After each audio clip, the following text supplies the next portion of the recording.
Hello, everyone. Welcome. Gonna give it just a couple of minutes, maybe 2 minutes. I think that sounds good, just to give everyone a chance to hop on. 2 to 3 minutes. How's everyone doing today? If you wouldn't mind just putting a few things in the chat, if you feel called to do so, you can just say hi.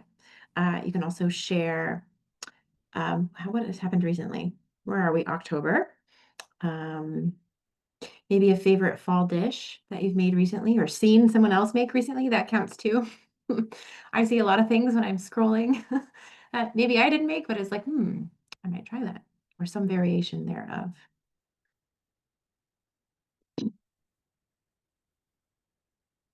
I'll share one of my recent creations. It wasn't fall themed, but more Oktoberfest themed. I made a Black Forest black bean brownie. So just taking like a black bean brownie recipe and adding cherries essentially was the big twist, but it worked out really well. The cherries actually helped mask the taste of the black bean, so it was less beany than usual. Not that they're terribly beany anyway, but it worked out really nice. So let's see. Everybody's pretty quiet today. All right, that's okay. Joni, yay! Thank you for thank you for chiming in. A kale salad with tahini dressing in a restaurant, and you're going to try to create it. I love that. That's actually where I get some of my best ideas when I just go out to eat and I'm like, this is amazing. Why didn't I think of this? A vegetable soup that had a dozen different veggies. Love it. It is a good season for that. And I feel like that's very like harvesty themed anyhow, right? You just kind of take what you got and put it all together. Za'atar or cauliflower too. So good. That sounds really good. That tahini dressing just, I'm into that. Well, Joni, once you recreate it, maybe you could share the recipe with us. I think that would be lovely. Chicken, sausage, quinoa, spinach, and craisin stuffed butternut. Oh, yum. Yum, yum, yum. That sounds really good. Stuffed squash. Mm, the endless possibilities there. I like that idea, Nicole. Thank you. You guys are getting me inspired about stuff here. I'm excited. Maybe I'll try some of these this week or my variations on, but I like that. Very nice. Awesome, guys. All right. Well, we might have a smaller group today, but a powerful group nonetheless. Maybe a few more folks will join us as we get going.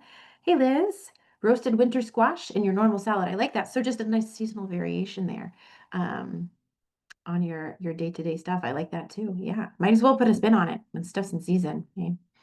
Though I will say that winter squash is very hardy. It will last a long time. I haven't gone that far with one in a while, but I've had them sitting on my counter for a few months before I I use them sometimes depending on what's going on and what else I'm making. So they're nice and handy to keep around, as the name implies, I suppose. So you have your your vegetables through the winter if you're not in an area of the world that you can grow things year round. All right, guys. Whoops. Well, let's go ahead and dive into it today.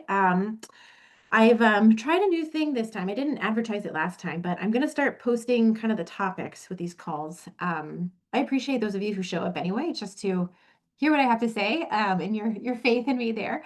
But I figured it might help folks kind of plan if there's a topic you're feeling very, that you really want to learn about, or I actually the inspiration for this was that free workshop bonus call that I offered this past month on the 7th. It was really, really nice. We had a few folks attend, but it was wonderful conversation, and having that opportunity to talk about things kind of inspired today's topic, which is actually going to be a 3-part series, with today being the first part. So I really hope those of you who are on today, you tune back in or at least catch the replay for November and December's call.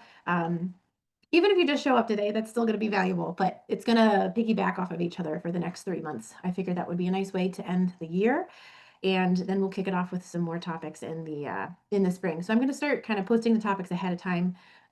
We'll see how that goes. For what it's worth, I'm actually hesitant to do that, and it's not about withholding information. I just like to talk about what I'm inspired about, and that I don't always know what that's going to be until maybe a week before. Sometimes I know it ahead of time if I'm like, I want to talk about this and this with you guys, and you need to know these things. But like today's topic was half pre thought out, and then the rest of it I was like, this is a really great thing that everybody else probably has questions about. So I'm kind of splicing that together, and that's where this little 3-part series was born. I'm going to talk about more of that in just a bit. See, a few more folks have hopped on now. That's fantastic. So as we do every single time, Please introduce yourself in the comments, even if you've been here before, just because there are new folks and they may not know you yet either. We do have a few folks that have been on several times now, which is exciting to see. I'm glad you're coming back for more.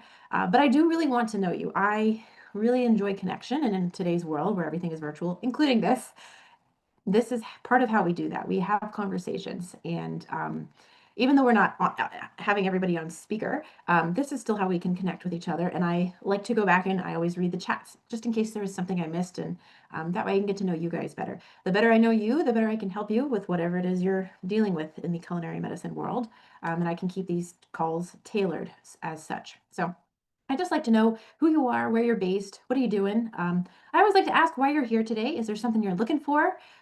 Is there something you have a question about? Maybe the top. I did just post the topic like today, so nobody probably saw that. But different things for different folks here. And my next question is, what's your big goal for the rest of this year? I asked that last time too, but we are rounding out the end of the year, and that's kind of, I feel like it's often deferred until January. That's the big goal setting time of year. But in reality, we want to start thinking about these things sooner because in January we hit the ground running. As pretty much all of you know, it's our busiest time of year. Everybody starts to care about health a little bit more, and they've all just kind of went to their doctor's appointments at the end of the year to to use up what they have left of their plans right before they have to pay. So everybody's kind of very has health front of mind as well, and I think that also bleeds over into January. Besides like the post holiday like pick me up stuff. So oh, thank you for introducing yourself, Lauren. So sorry, Lauren. Yay, Salt Lake City. Sweet. Happy to have you. That's exciting. Um, sorry, it's just reading that comment real quick. So yeah, start thinking about those goals. It's going to come up a few times in the next few months. We're going to hit it pretty hard in December. That way in January, we just go. We don't have to sit there deliberating over what we're going to do. We're going to have clarity. We're going to have action steps. Everything's going to be ready. So you just go for it. We're going to get all of that worked out before January. And then we're, like I said, we're ready for it. And maybe we'll touch base again in March, April-ish, once the initial wave has passed, see where we're at. And just make some modifications to the plan from there. So yeah, don't wait. Already keep thinking about it. And if you want to post that in the chat, I would love to see it in the chat too. Besides these lovely introductions that I see coming through here. Thanks, Joni. Thanks, Nicole, too, for introducing yourselves as well. And Jasmine. All right. So I just want to tell you, you're in the right place, regardless of your reason for being here. I think you were meant to be here, right now. If you want to learn more about culinary medicine, if you're not sure where to start, you're feeling a little overwhelmed. If you've already started and you don't really feel overwhelmed, but you want to know what the next step is to enhance or expand your practice. Maybe you've had a program kind of fall in your lap and you're trying to figure out what you want to do with it. Maybe you just want to feel more confident in yourself as a culinary medicine facilitator or integrate culinary medicine into your own private practice. Programs are certainly a big thing here in culinary medicine world, and that's kind of where a lot of the research originated for this. However, they are also effective in private practice settings and individual counseling settings. So your setting is irrelevant. You can make it happen. You can make it work. And that's part of what we get into in the new year. We're going to talk a little bit about that here. I always talk about it anyway, but I think the new year is going to focus on that more in depth with some sessions. And maybe you just want to hang out and learn some things by osmosis or meet some other people in the community. That's cool too. We are happy to have you, regardless of your reason for being here. So a little bit about me. Some of you already know me, so I apologize. You're going to hear me talk about myself every single time. I'm keeping it briefer and briefer though, so you don't get sick of me saying this. But this is mostly for folks who I haven't met before or you're newer to the call, just so you're like, who is this lady talking to me about culinary medicine? Hey guys in the chat. Sorry, I just want to shout out to Erin and Courtney. Appreciate you guys posting as well. Please keep putting your stuff in the chat. Even though I'm introducing myself now, you can still introduce yourself as well. No worries about that. So I've been practicing culinary medicine for about 12 years now, and I led the creation of the world's largest teaching kitchen program at a single integrated healthcare system in the world, which was with the Department of Veterans Affairs a couple of years ago. I did it over the course of 10 years. It wasn't just in 2 years, but I had the opportunity to serve over 200,000 participants in this program annually, helped over 200 different programs get started and maintain themselves, served over 40,000 clients personally throughout my career so far, and then roughly supported about 500 other dietitians. And you actually haven't included anyone in the INFUSE sessions yet, so that number's probably higher now. and starting or enhancing their culinary medicine practice. So this is what I do. I really love to help you. And I really truly believe that this is part of what nutrition should be included in nutrition everywhere. I want to see this type of interactive nutrition education as the standard of care.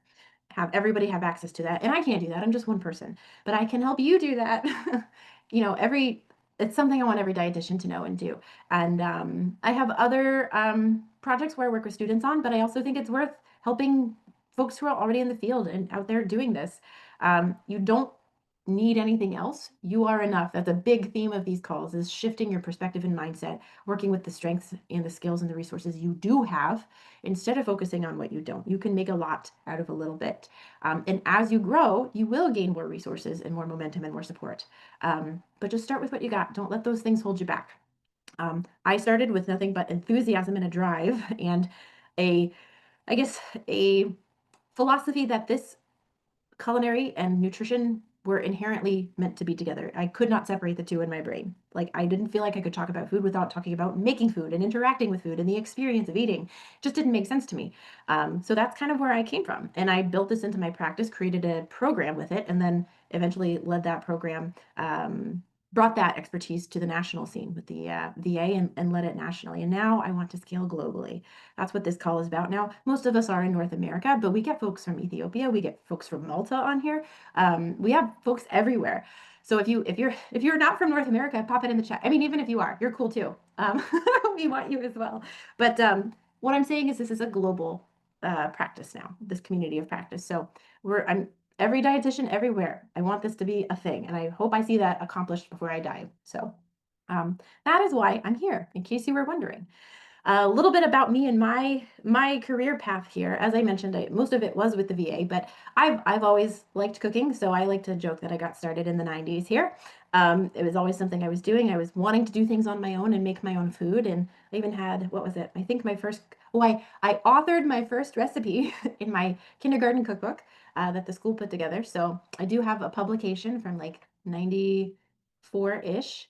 So my first publication there. So I've been an author for 30 years, but no, I joke about that. But I've always liked it. And like I said, when I went to become a dietitian, it just felt natural. So I pursued the culinary route and became a chef educator as part of my dietetics practice. And then I've done workshops. I do webinars. I was a leader with the Teaching Kitchen Collaborative for about 7 years, recently stepped down from that a few months ago. And now I'm starting a position as the call lead for the Canadian culinary medicine scene. So I'm very excited to be doing that. And I still work with both countries. And like I said, globally, because we have evidence to show the efficacy of these types of programs. There's no reason we need to hold back on that anymore. Let's just go for it. Let's just start making this the standard, the norm. And I know there's lots of other people like you who are passionate about this too. So I want to help you any way I can. One of my favorite things is alignment. And I'm really good at seeing patterns, and everybody knows this. We see this with our clients. We have blinders on when it comes to ourselves, right? We just all do to a degree. So I really like helping other dietitians overcome some of those maybe perceived barriers, right? Surely there are barriers, but sometimes we just think there is something when it's just a thought, and we can just change the way we think about it, and it's not in our way anymore. So that's one of my favorite things to work with, is working around those perceived barriers and also helping you work in alignment with your strengths. Right? We all come from many different backgrounds. Dietitians, maybe you were a chef and now you're a dietitian chef. Maybe you came from some other field entirely and you're like, this makes so much sense. I want to be a part of this. Or you're kind of on the cusp where you've been practicing for a long time and you're like, this feels so right, but I don't know where to start now.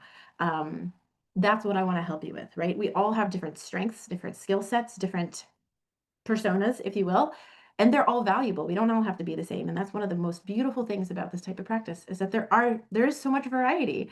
And that's important because there's so much variety in human beings as well. So there's something for everyone, and we don't all have to be the same. I really want you to, align with your own strengths and work with what you got. Of course, we can, pursue professional development and enhance ourselves, all that stuff. I'm not saying don't, but just be who you are, right? Just be who you are too.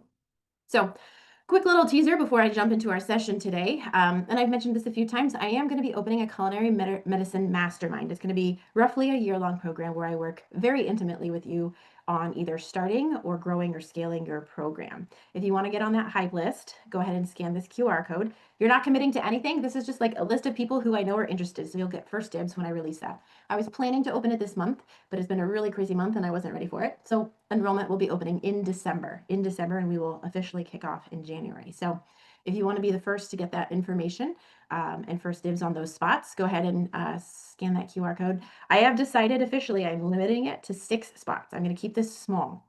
That way I can make sure I have enough capacity to show up for everyone that signs up for this mastermind.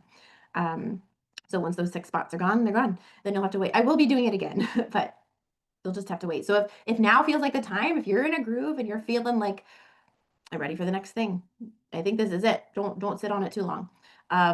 In other news, because our call on the 7th of October, the bonus call was so successful, I've decided to make it a regular thing. So every other Tuesday, every first Tuesday, I'm going to have same time an open Q&A. I'm going to call it Action Hours, where you can ask your questions, talk about any dilemmas you're facing, even just decision making, right? Sometimes we just need to run some ideas and bounce them off a sounding board and get that validation. That's what I find. A lot of people kind of know what to do. They just want to be validated in it before they move forward. I do the same thing. I get it.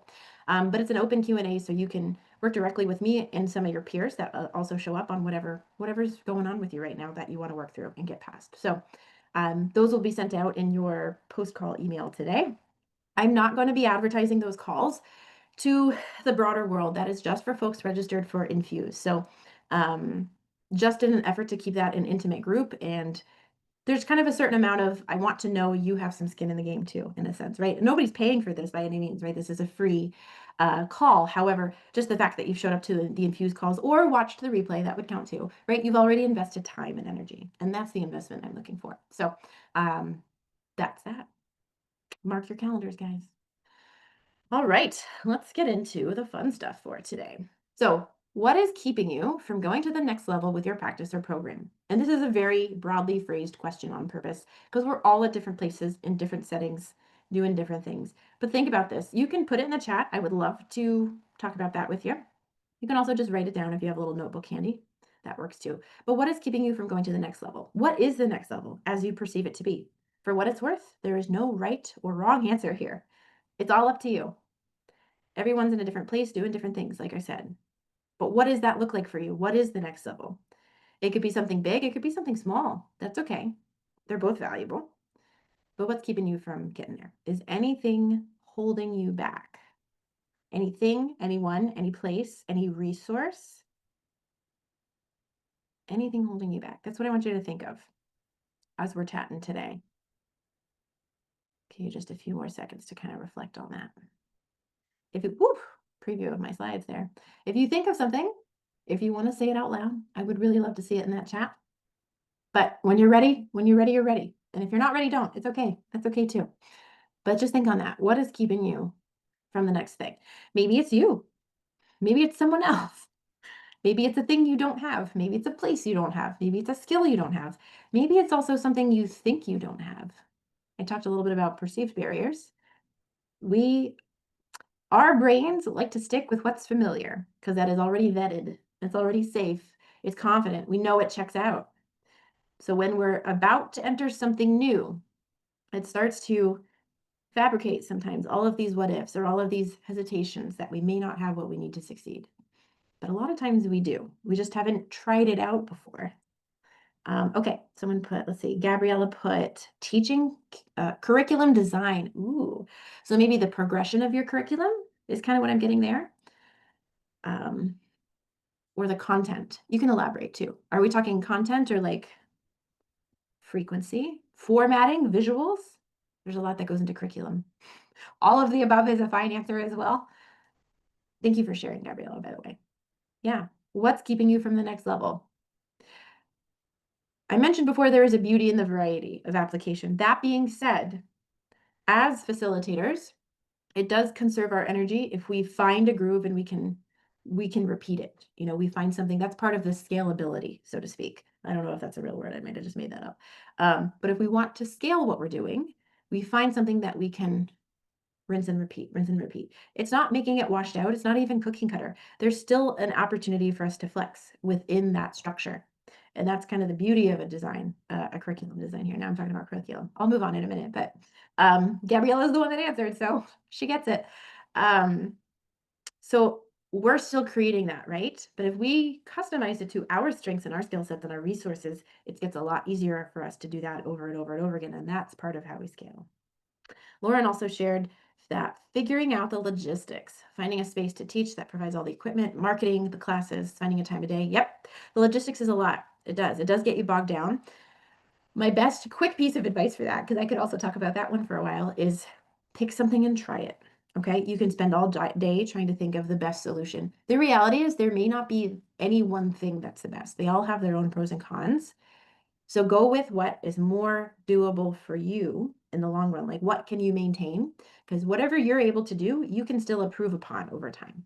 You may do it one way the first time, and then the next time you can make some changes and do it a little bit better. And after 4 or 5 classes, it's getting pretty solid. So it may not be perfect the first time, but just getting it out there and starting can be very helpful. So you'll also see a little bit more and have more data, so to speak, more feedback on what works and what doesn't work well. It's very comfortable for us to do that, right? We like to have our ducks in a row before we start. And sometimes, depending on where we're coming from, our powers that be want us to have the ducks in a row. And that's cool. We can make a plan, but it's okay for the plan to change. It certainly is. Thank you for sharing, guys. Please keep sharing if you have something you feel called to share there. Um, so for this 3-part series, today we're going to talk about kind of setting everything up. Though there's going to be a little bit of logistics in there. Content, curriculum ideas. Oh, this is a big topic. Okay. Okay. If we don't get to it today or the next couple months, it will definitely be worked into a future workshop here. Setting the scene here. Just one real quick. I do talk about content in, I think, the first 1 or 2 Infuse calls. If you want to go catch those replays on YouTube, there is a little bit in there. But actually, I do have a few content topics slides in today's as well. So that's good. Okay. I can work with that. Courtney seconds that with the content curriculum ideas. Okay. All right. Oh, insurance. Good grief, Lauren. That's a whole nother topic. We can talk about that too, though. Not today necessarily. We're going to be here all day if that's the case. Not that I wouldn't enjoy that, but I'm sure you guys have other things to do. I'm making all these notes though. Keep that part of this chat. I just got to say, guys, part of this chat, I will review it and be like, oh, that is something I should talk about in a future call. Oh, that is also something. So even if it doesn't get hit today, this is great feedback for me, like I said, so I can tailor these to what you guys care about and what will help you. So, all right, secret sauce. I just got fun with the name here. I just really enjoyed the concept. But what we're going to talk about today is kind of not the cut and dry elements of creating a successful program or practice. So there's step-by-step guides out there. I even authored one for the Teaching Kitchen Collaborative, their Ultimate Teaching Kitchen Toolkit. Super handy, highly recommend if you're looking for a jumping off point. It actually answers some of your content questions too, and has some suggestions for creating that curriculum. So that certainly exists, and it's a wonderful thing. We need that too. But in addition to that, we also want to talk about the perspective we bring to this. Because as I said before, a lot of it is our own thoughts and beliefs about what will work and what won't work. And we don't always know. Sometimes we're biased in a certain direction. Sometimes we don't want to try something because it isn't what we would like to do, like if we were the patient or client. But we are not our patient or client necessarily. Sometimes we are, but sometimes we're not, right? So we want to get out of our own head and our own biases and think of what they would want to, which is hard for some of us. Even if we're trying, we don't always hit the mark, right? Which is part of the nature of this is you have to try certain things out. I'm not saying you have to try everything out, and you can certainly still take educated guesses. There's usually clues as to what might work and what doesn't work. And we can even look at research to show certain interventions being more effective than others, right? But to a degree, because of the variety in practice, there is going to be a little bit of trial and learning. I don't like to call it trial and error because it's not an error. You did not fail. You did not make a wrong step. You tried something and it didn't work the way you thought it would.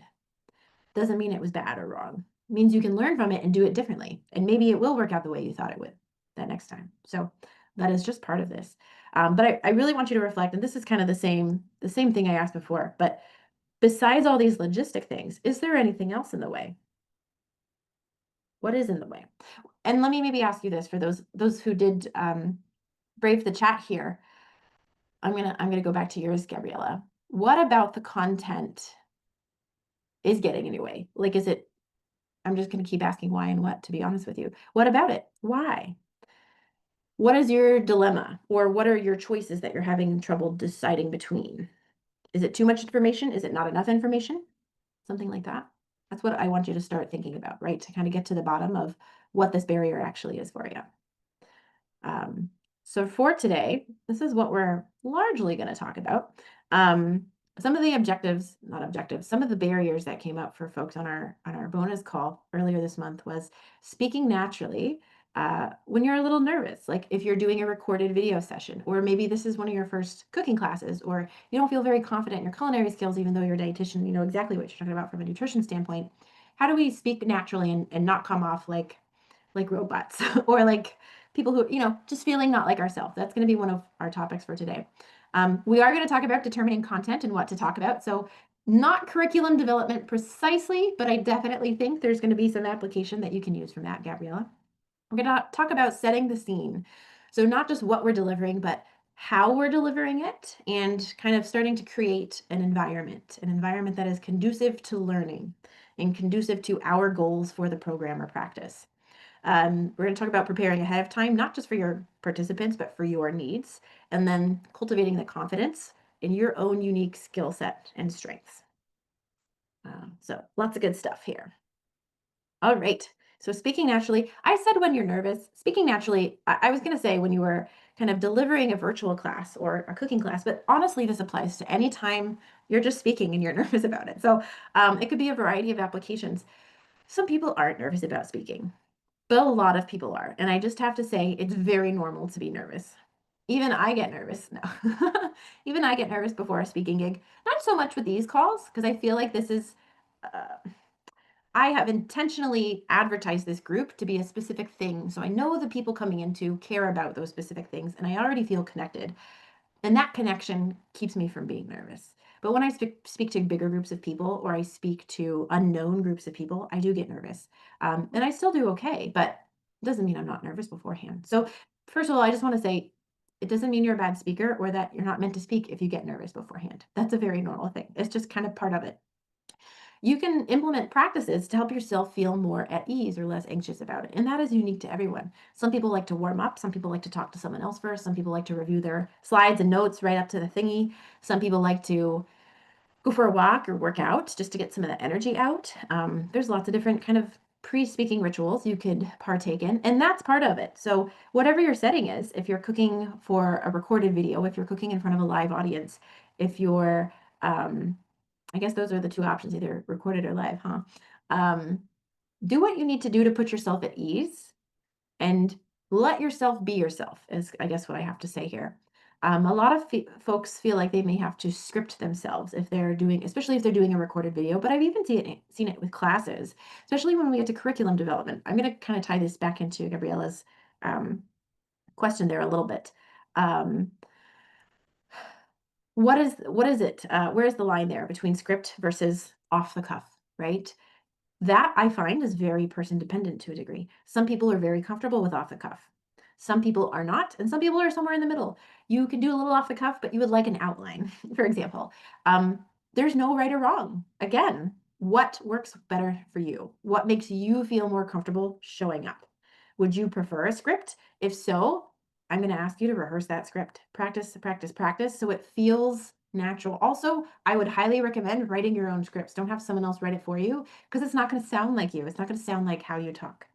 If you're having trouble creating a script, I would encourage you to try to record the audio from something. You can teach a class if it's like a live, like open workshop and there's no HIPAA violations there, and record your audio. You could also offer maybe a class to your family or something and just pretend they're your clients. Anyway, the point I'm getting at is record yourself and use that as the basis of your script, because that transcription is gonna be how you naturally speak. And you can clean it up however you would like and edit it, of course. But that way it sounds natural. It's not you kind of pretending to be a robot there. And it's not going to sound like a robot subsequently. So find that groove, whatever works for you in terms of how much preparation you need and feel like. I do like to think and plan my speaking prompts ahead of time. Something that I like to have is I need a jumping off point. I have a hard time starting if I have no no context for what you want to know, which is why I ask so many questions. And I really like you guys posting in the chat. But that helps me say something relevant, right? I have lots of things I could say, but what should I say is kind of my internal dilemma. So I also will plan prompts ahead of time for myself. And this is if I'm talking to no one or recording something. That way I will even ask someone else, a friend sometimes, or my assistant, to feed me prompts. They'll just ask me questions. And then once they ask the question, I go nuts. I keep talking and I can talk for hours on that.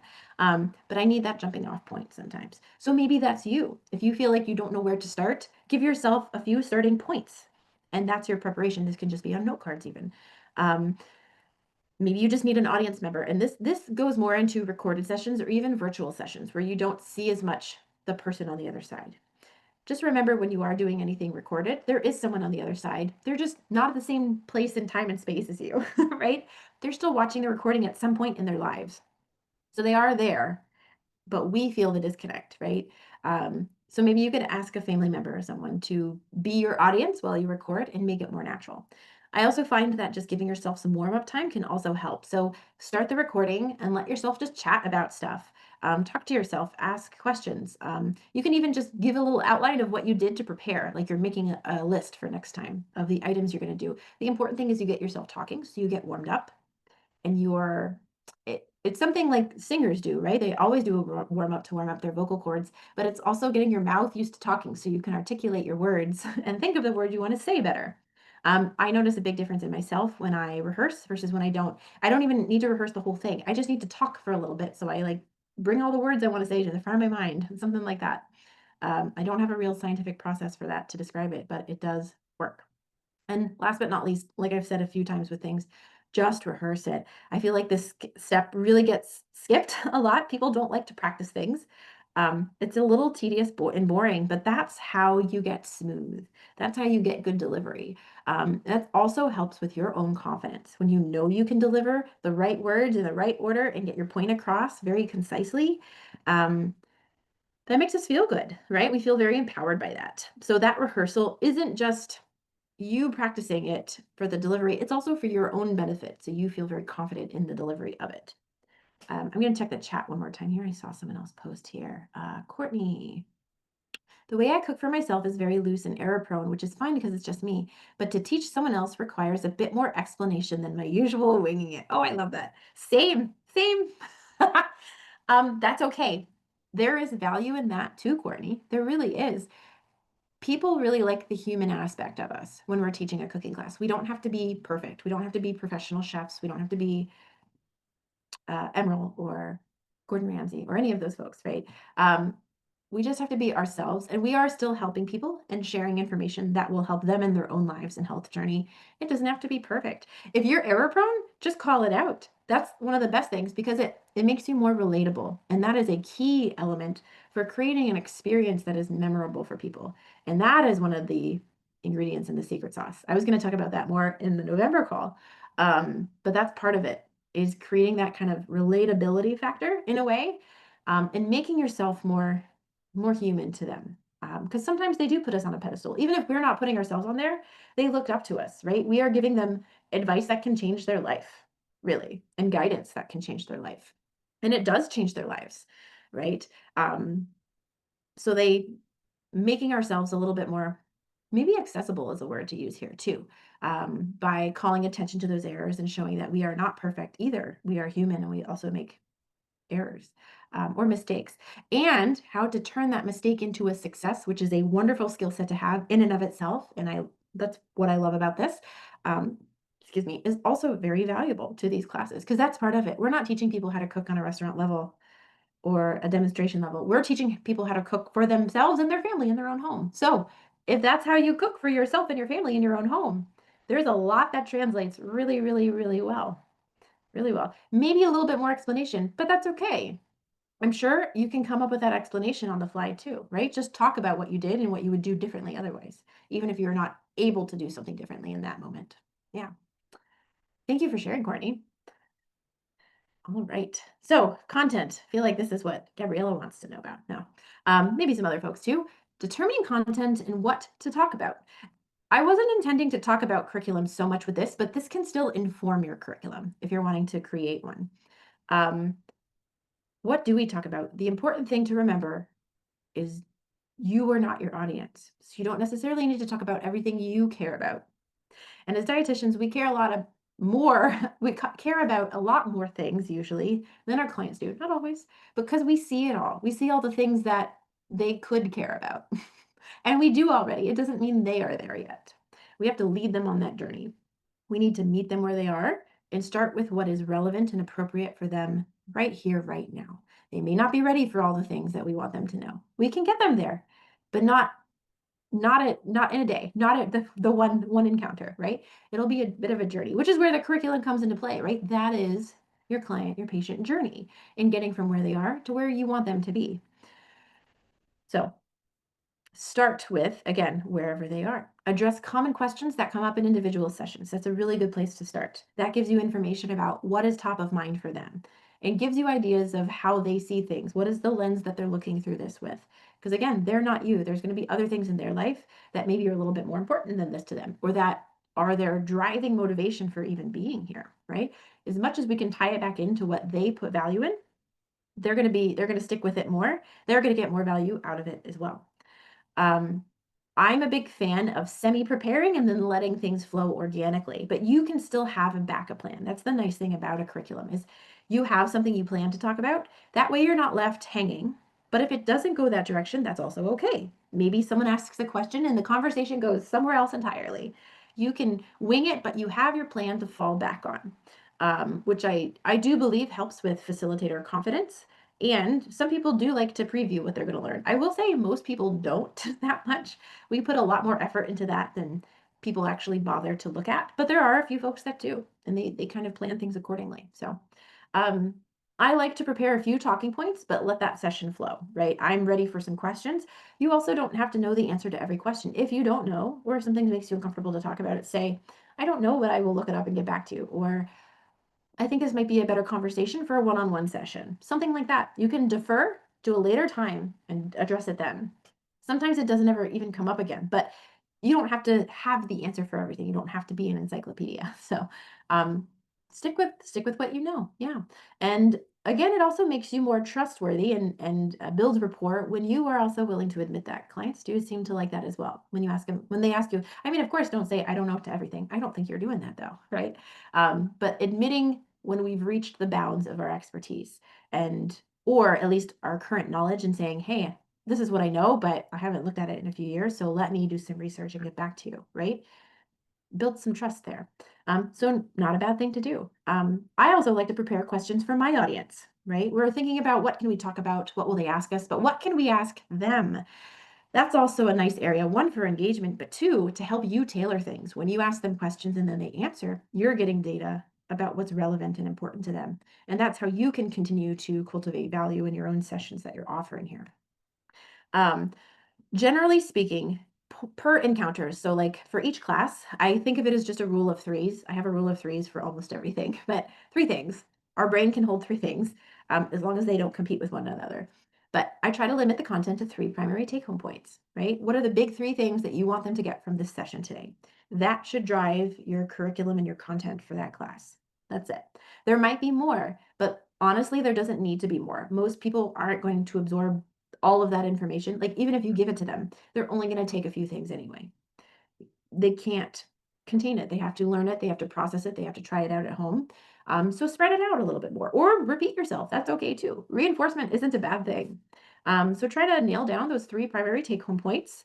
And you can talk about other things, but circle back and bring it home to those three big points, right? Personally, I like to pick one nutrition topic, one culinary topic, and one whatever topic. I call it my wild card. Depends on what population I'm serving. Maybe this is something, it's often something lifestyle related, but that's very population dependent. Um, Nutrition, culinary, and then one extra topic there. It could be a second culinary thing, it could be a second nutrition, but I do like three things, like I said before, that don't compete with one another, right? We like to categorize information. So if you give them more than one nutrition concept, it'll be harder for them to remember both. But if you give them a nutrition and a culinary concept, they'll be more likely to remember both because they're both different categories, if you will. So nutrition, culinary, and then one extra thing.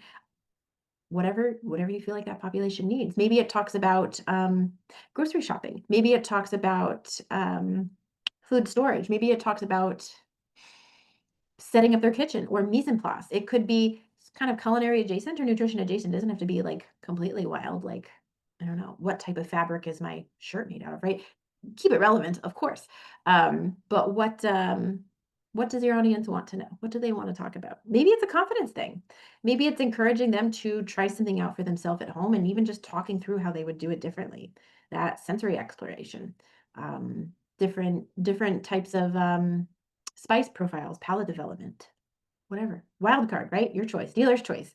Um, or you could do a survey of your population and have them choose those topics for you. That's always a nice way to do it too.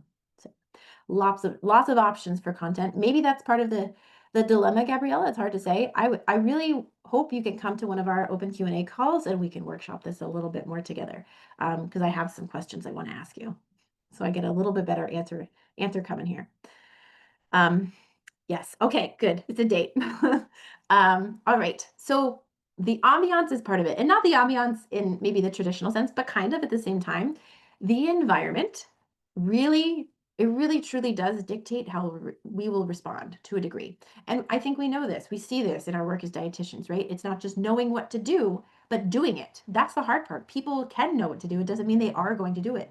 What is that piece that's getting in their way? It's likely something in their environment or their mindset, one of the two, very likely. But that environment is huge, right? Maybe we want to go to the grocery store and get healthy foods more often, but we have a busy schedule and we only have one vehicle for the entire family. So we have to play car tag and share that vehicle, and we just end up not having time. Maybe we don't have time or headspace to prepare the fresh vegetables before they go bad in the fridge. So we just give up on it. Those are environmental barriers for folks, right? Very real ones that we encounter regularly, or maybe we even encounter some of those. Um, the point here, though, is that the environment of the class setting or the whatever you're delivering your culinary medicine education through, that is important too, because the environment always plays a role in how we will respond, always does. So set the scene. Set the scene for folks. Make it an environment that is easy and accessible for them to learn from you, right? Because that's typically what they're here from. The other piece of this is you want to create an experience that is memorable. Again, I have a lot to say about that, so I didn't put it in today's topic. It is going to be its own whole topic in November, but creating an experience, that's what we're after. Because what do people remember most? They remember how they feel. We may not remember everything that happens to us. We may not remember every tidbit of knowledge, but we remember how we feel at different points in our life and how other people made us feel.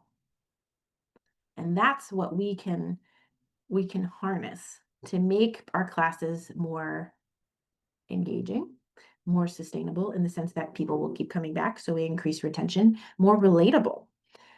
This is how we kind of get them hooked and get them coming back for more and get them really, really motivated to do this in their own lives. That is truly the secret. Not even secret. That is like the magic to a teaching kitchen or a culinary medicine practice, is that experience. We're creating the experience that is conducive to their success and continuation of these behaviors. That's what we're doing. And it starts with us and creating that ambiance from the get-go. If we're in an in-person setting, it means things like um, making sure the space is comfortable and accessible, right? If you have a population that doesn't get around so good and has some mobility challenges, don't book a place with stairs. Something as simple as that, right? It's simple, but sometimes we don't think about that because someone earlier had mentioned the logistics, and this is part of that, right? You don't have to nail it, right, the first time. Just start somewhere and then improve. Maybe you accidentally book a place with stairs and you will learn from that and just don't do that again. That's all. I bet you won't forget it after you do that once. Um, so you have a chance to improve. You don't have to get it perfect the first time, but consider what your audience or your population needs to be successful, right? To encourage them to make yourself in this activity as accessible, as inviting, as memorable, as fun. Fun is a big piece of this, as joyful as possible. That is part of it. If we have a positive experience doing something, we're so much more likely to do it again. If we have a negative experience doing something, guess what? We probably won't do it again ever. If we really want to, we might give it another try, but it's so unlikely once we've had that negative experience. We just don't like to do those things. We're kind of conditioned to avoid it, so to speak. Our brain tells us, no, that wasn't pleasant. And if it's optional, we're not going to do it. So we don't want to create that type of experience. Of course, we want to create the positive one, but we can start simple. don't feel like you have to anticipate their every need. Just anticipate the big stuff and keep things simple, keep things clear, keep things direct. And like I said before, just make it happen and improve upon it. Make it exist first. Then you have so much time you can make it better with. You need to know how it goes, and just doing it is the best way to get it out there. Um, a big thing for cooking classes in general that I found, and this crosses both virtual and in-person offerings, is lighting, view, and eye contact. These are big things for connecting with your audience, getting them engaged, and helping them feel comfortable in this space, in a variety of spaces. And again, it's true both for in-person classes, but also virtual and recorded sessions. You want to prioritize your viewing angle. So from a virtual perspective, this is, what does your audience see while you're cooking? Do they see your face? Do they see your hands? Do they see what you're cooking? My two are face and hands. Your face is important because if it's just your hands, they're not going to connect with that. You're not a person. It's fun to watch, and we all have reels, I'm sure, that we enjoy watching of food being prepared that way, but it has no sticking power. People connect with other people more than anything else. So they got to see your face. And that's where the eye contact comes in too. You want to make eye contact with your audience. You want to be looking at them. Like, don't just look in their direction. Try to make eye contact with everybody in your audience at least once or twice during the whole session. If you're delivering a virtual session, I know you're probably looking at a million things, your screens, your recipes, your cooking things. Once in a while, glance up and make eye contact with that camera, right? That is part of it. That is the eye contact too. And that creates a sense of connection as well. Again, remember, it's people to people is the connection. The food is a great part of it, for sure. The learning and education is also a great part of it, but it is the human connection that is driving a lot of decisions nowadays, especially as we are in a loneliness epidemic, so they say. So anything we can do to create that connection is going to add value and going to increase your retention and your impact overall. Lighting would be the third one. Viewing angle, eye contact, and then have good lighting. We are using different tools and equipment, even just as general kitchen practice. I'm sure we all learned this in our undergraduate when we did food systems and the whole serve safe thing. You need a certain amount of light to see what you're doing and operate safely, right? That's kind of number one when it comes to cooking. But it also, the lighting helps people feel more at ease. When they're guessing or they're in the dark, it's almost kind of philosophical or an analogy at this point, right? They're going to feel a little bit more hesitant if they, especially if you're on a camera and they can't quite see what it is you're doing or what tool you have. You want to have pretty good lighting so they can see very clearly. And if you're in person, you'll also want good lighting so they can see you clearly and see their setup very clearly. So it's a simple thing, and it is more of a concrete thing, but that makes a difference to the ambiance too. Sure does. Now, I have some other thoughts on lighting because I'm not a person that likes big bright lights. So even if I have a big light on, I also like to have mood lighting. I like lamps. I like little fairy lights and Christmas lights. I will very often bring some of those to string up because they make people feel cozier. So we're letting them see what they're doing very clearly, and they're seeing you very clearly. Everything's out in the open. Everything's transparent. That's the statement we're making. We're making this accessible for you to engage with. Great. And then a little bit of mood lighting on the sides of the room, perhaps, wherever you can put it in there, adds the ambience of intimacy, which is another piece of this engagement, right?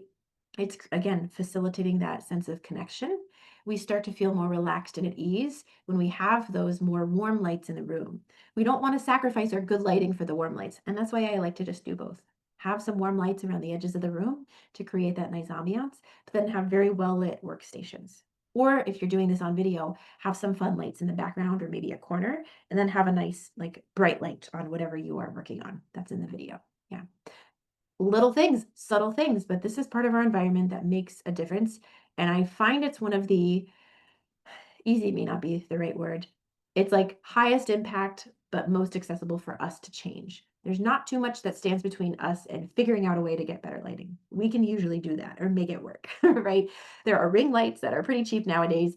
Most rooms have lights in them. We can find a window, right? There's different ways we can get this, but that visual perception makes a huge difference in the ambiance of the classes or the offering. So it's something we have high impact that is accessible to most of us, which is why I like to talk about it. Same thing with eye contact, and same thing with view. We can adjust all three of those things without needing extra people, extra money most of the time, extra support staff, stuff like that. So my last topic before I move on here, I should keep going with my slides. Geez, guys, I'm just really getting slugged down by my own thoughts. I apologize. is keep it relatable and clear, right? You don't need to have a magazine-worthy kitchen space. If you do, that is fantastic, and I'm a little jealous. But it's okay if you don't, as long as it's kind of clean and tidy. That's all we need to do, clean and tidy. Because again, relatable is the name of the game here. People also don't have magazine-worthy kitchens in their own homes. So if they see you working in a normal kitchen, it humanizes you just again, which is part of that connection.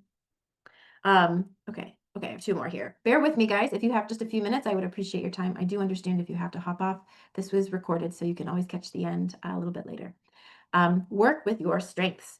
And this isn't just your strengths in terms of your knowledge, but it is. But also, what do you need to feel comfortable showing up at a space? I talked a little bit earlier about your own style of delivery, right? Being scripted versus free flowing and speaking off the cuff. It's some of that, but more, right? Do you want to have everything prepped ahead of time so you just mix it together? Maybe that's what you need to do. There is no shame in that. If you don't feel comfortable with your knife skills, you don't have to demo that part. Yeah, you don't.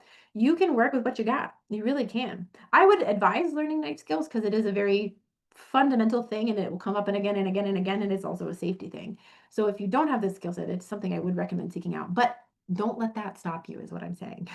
If that is not your forte, just pre-chop everything and focus on some other element in the recipe process. Focus on another nutrition topic. Maybe you're showing people shortcuts to make things quicker and you don't even chop. You just say, you're going to buy this box of pre-chopped onions and peppers and throw that in. Yes, Travis, mise en place is just a general life tip. I agree. Get everything you need for the activity ready before you begin said activity. That way you can fully immerse yourself in whatever it is. Same thing with cooking. It takes a lot of the stress out, actually. So do this before you deliver a class or a session. Demoing cheap stats. Yes, that's great. That's exactly what this is. Prep everything, have it ready. Just like I always think like the cooking show. I'm just like, this is gonna be my little cooking show. So I have everything in my little bowls. And you know what? I double stuff. Maybe I do want to show how to chop an onion, but I also pre-chopped an onion just in case I get cold feet at the last second. Or I also like to talk. So maybe I just spend too much time talking about something else and I don't have time to demo the onion. The onion is pre-chopped for me. So I give myself options based on how I know I am. And that's pretty much what I'm telling you to do. Give yourself options based on how you know you are and how you like to roll and how you like to teach and what makes you feel comfortable. If you just want to show them everything from scratch and have them along for the process, that's cool too. Sometimes I'll do that, not all the time, but it's fun for them to also see us learning in a way. And it just like the making errors is an opportunity for us to demonstrate a very important skill, right? Being able to recover and still make the most of something. Learning something and being open to that new exploration is also, I don't know if I would call it a skill, but it's a behavior a lot of adults are not comfortable with. And they could become more comfortable if you showed it and did it with them. So for example, I like to do this with like exotic fruits and vegetables or semi-exotic, meaning like an avocado, which is exotic to some people, or like an artichoke perhaps. And I'll do a demo and I'll be very honest. I'm like, this is the first time I've ever did anything with an artichoke myself. And we just learn together. I'm doing it for the first time on camera or in a live session, but I'm very transparent about that. So we're learning how to do this together. Yeah. I did prepare ahead of time. I Googled and I researched and I watched YouTube videos and I talked to other chefs about how to prepare an artichoke, right? So I did do what I needed to do to feel comfortable, but I'm still trying it out for the first time. That's something I feel comfortable doing, but it's not something you may feel comfortable doing. If that's the case, play around with the artichoke before the class. That's okay too. Get a few artichokes, see what you can do with it the week before, and that way you've at least worked with it a little bit and you're not as uncomfortable with it, right? Again, it all kind of comes down to you. How do you work? What makes you more comfortable? What are your strengths? Play to those. You don't have to be everything to everyone. You just have to be you. And people are here for what you have to offer. So think of what you need to be more comfortable. Also, what do you not need? Maybe there's things you're doing that you're like, I don't need this. I can just ditch this. Um, I went down this very briefly, but I'm going to go back and use the script as a good example of this. I scripted something once and I was like, no, that was a huge waste of time because I'm just going to talk. I'm not going to read the script. The script is useful for rehearsing what I'm going to say. I do the same thing with slides, to be honest. The slides is my thought process of what I'm going to talk about, but I don't often follow the slides. I will just talk. I teach myself to be better about keeping up with it, but I can just keep talking and then I'm like multiple slides ahead and before I know it and I have to go back and catch up with my slides. So I do that all the time. So scripting is not for me. I just need like bullet points and big ideas and I let myself fill in the rest. But rehearsal is important for me. I do need to rehearse. And that I think is important for most people, unless you've already talked about it a bajillion times in your life and you're really good at talking about it. Um, Make a plan for your space. You can even plan to be flexible. So, like I said before with the curriculum, have a plan, but be open to deviating. That's okay. The important thing is you have a plan, right? You have a fallback. And that helps us feel more comfortable and show up a little bit better when we know we have that fallback. But we allow ourselves to take different routes if that is presented to us, right? Same thing for our space.